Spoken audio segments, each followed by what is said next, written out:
Here is why it is very important to follow instructions. Hi, I'm Sherry from Twin Sisters Mastectomy Boutique, and let me tell you a little bit about my journey and when I didn't follow instructions and what happened.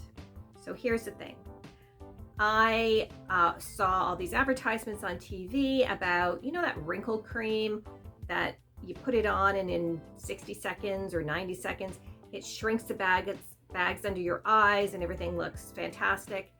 So I bought that stuff. I didn't buy it from the TV. I bought it from some beauty store. I don't know what brand it was. And I put it on, and I think it works by like sucking all the moisture out of that area so that the skin becomes tighter. But in my case, every time like I put on makeup or moisturizer, it just rehydrated the area and it didn't help. So I thought I'd be so smart and not just follow the instructions on the tube, which was like, oh, pat a little under your eye. I thought, well, if it's supposed to, shrink under the eye, then what about above the eye? Because I have these saggy eyelids. So I slathered it on top and bottom on both eyes. And it felt very tight, but it didn't honestly look any different. But then I had a bad reaction. And my eyes were burning and painful and itchy. And for months, it looked like I had fish scales on my eyes because they were so dried out. Eventually, I went to the doctor, got some cream, which really, really helped. But all this time later, I don't know if it's a year or 2 years later. Anyway, long time later, I'm still using that cream because if I don't, then my eyes, all the skin around my eyes gets really dry. And sometimes it can look like I have like multiple bags if that area is too dry. It's painful, it's itchy. And I brought it on myself.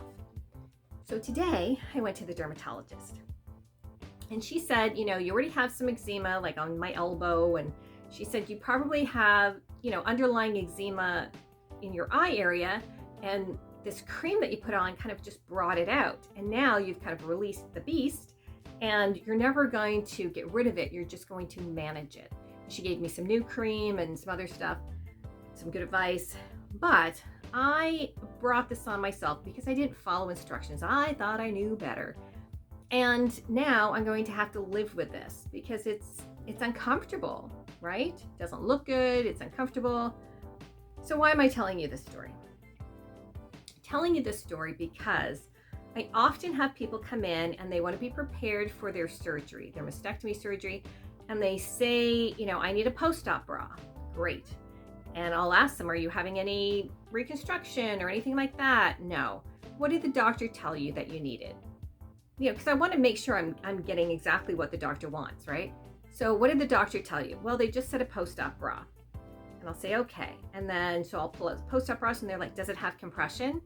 Nope, it doesn't have compression. The doctor didn't ask for compression. Nothing indicates that you need compression. You're going to have a post-op bra, which looks like this, basically, right? Just a simple post-op bra. All it's doing is stabilizing the tissue. Simple, very comfortable, not a lot of seams, very unstructured, fantastic.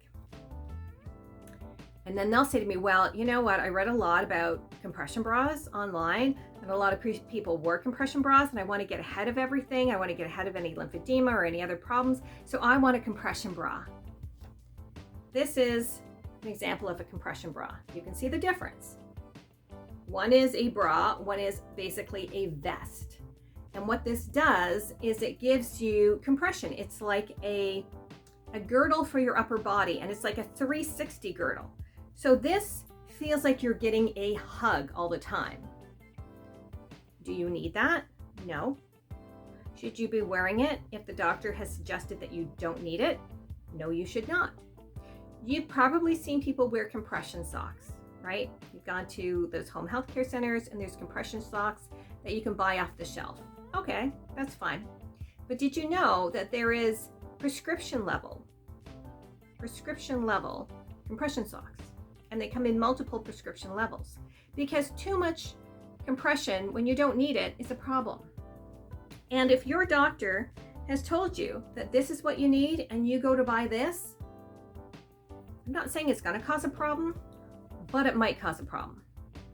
And I learned today the hard way not the first time I've done something silly, that I should follow instructions, because other people who know about the product know best.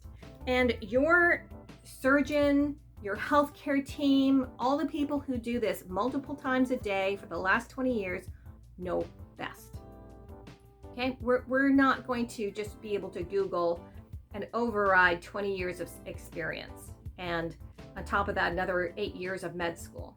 So please follow your doctor's instructions. If you're not sure, or you want to know why your doctor or your healthcare team has recommended one over the other, ask them. And then they'll be able to tell you, well, you need this because of ... or you need that because of whatever. And trust them, trust them, trust them. Because when you don't trust them, you could potentially end up harming yourself. And sometimes there's no coming back from it. I'm not coming back from this. I'm going to manage it, but it's going to annoy me. And for the next 30 years, it's going to be annoying. Yeah. And it's my own fault.